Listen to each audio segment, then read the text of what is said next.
Hello and good evening, everyone. Today I'm here to talk about obedience is the best way. For our timbers, I want to read Joshua chapter 6, verse 18 to 19. And ye in any wise keep yourself from the accursed things, lest ye make yourself accursed when ye take of the accursed things and make the king of Israel accursed and trouble it. But all the silver and gold and vessels of brass and irons are consecrated unto the Lord. Thou shalt come into the treasury of the Lord. Joshua 6:18 to 19. Here, the people of Israel are about to enter into the land of Canaan. There are so many fortified cities. Jericho was among them, the Jericho wall. The city was built, the city was so much guarded by wall. Here, Israel were compared to a modern day Christianity, and God has been giving us special instructions to the people of Israel who were going for war. When you completely devastating the city of Jericho, you must remember that you should not take anything which is accursed, which is the people who have been living in Jericho or committing sins are doing all kind of sort of thing. You must not covet their things. You must not covet their way of life, or you must not covet their things. But you can keep silver, gold, and irons to enter into the treasury of the Lord. But Achan, there is one man called Achan who took the garment. Who took 6 shekels of silver, and who took gold of 50 shekels. When he read Joshua 7:21, Achan hidingly, when he saw it, it is beautiful, he took it hidingly, and he kept in his store. Here, now Israel could take over the city of Jericho, but a small population country called Ai, they cannot win over them. Now, the people of Israelites are very confident after winning after Jericho. Jericho is a big wall city. When they win, they feel very confident that we do not need much army, but we just will send around 2,000, 3,000 soldiers so that they will capture that city of Ai very easily. But when they were standing so, Israel were beaten back by their enemies Ai. And they were so distressed, and Joshua was in deep despair because now looking at the situations around there in the city of Ai, we see that the children of Israel was just like just small groups of people. The surrounding, there are many great nations living around there, but they fear the children of Israel not because of their greatness, not because of their might, but because they fear God, because they know that God was with them and God gave them victory. So the people of the people who dwell there in the land of Canaan are not there to come out and fight with them. Once they heard that the God of Israel left the people of Israel, everybody will surround them, and they will kill them in a days, in a month, or maybe in a hour. But God was with them, so they are afraid to come out. So when Joshua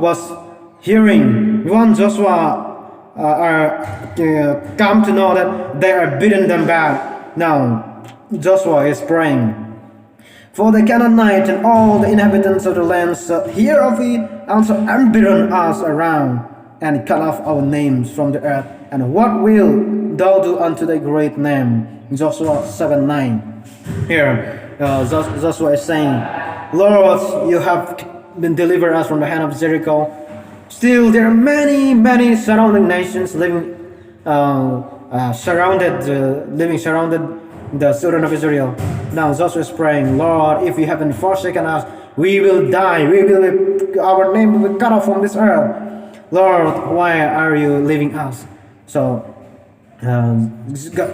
God told them there's a sin in the camp of Israel. God cannot stay with the sin. So God says now the people have been searching whose mistake, whose sin. When they have been searching one by one, family by family, clans by clan. Still Achan is keeping in hide He don't come out. He don't confess still. So he said, when clans, tribe by tribes, and coming, family by family wise coming, and then person by person in the amount of family. Now the Achan was found to have been stolen, to have been picking up the garments, to have been picking up the silver, picking up the gold, which had to be done in the treasury, or which should not be picked up by him. He coveted all the precious things of the Jericho, so they cannot win over the small city called Ai. Here Joshua said, "Why hast thou troubled us? The Lord shall trouble thee this day." Had all Israel stoned him with stone and burned them with fire after they had stoned them with stone. Joshua 8:5. Now Joshua had been saying, "Why are you troubling the people of Israel? Just as you trouble the children of Israel, the Lord will trouble you too." Now the children of Israel, everyone have to stone him. So brothers and sisters, tonight or this evening, we the Seventh Adventists need to take a real decisions. Sometimes in our life we considering something as normal, or I don't say that something normal, but we used to consider very little, belittling the sin. No, we are not to belittle the sin. Sin is sin, so we cannot alter, change. So, brother and sister, in the day of judgment, how can we face if we have sins in our heart? If there is iniquity in our heart, how can we come before God?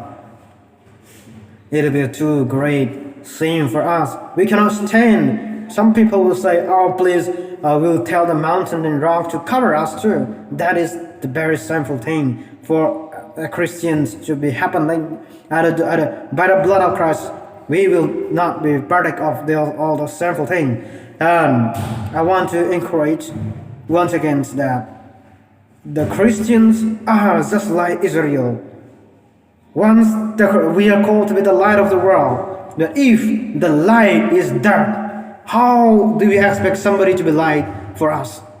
The light itself is dark, means everything's dark.